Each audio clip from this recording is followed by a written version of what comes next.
એક ઈવીએસ શિક્ષક તેમના વર્ગમાં પોર્ટફોલિયોનો ઉપયોગ કરે છે તેનું મુખ્ય કારણ શું છે? હે ને, પોર્ટફોલિયો. તો આવા બધા વર્ડ છે એ પણ આપણને એક્ઝેક્ટ ખબર હોવા જોઈએ. અને આપણે એટલા માટે દરેક વિષયના પદ્ધતિશાસ્ત્રમાં આપણે શબ્દાવલી કરાવશું.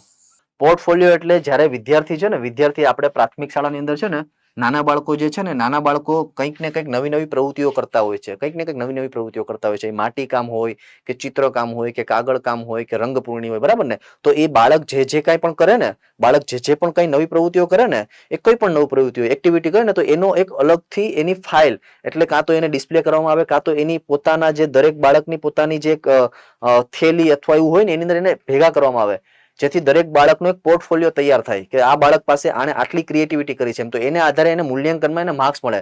કેમ કે નાના બાળકોનું મૂલ્યાંકન આપણા કરતા મૂલ્યાંકન મોટા બાળકો કરતા એકદમ અલગ હોય છે.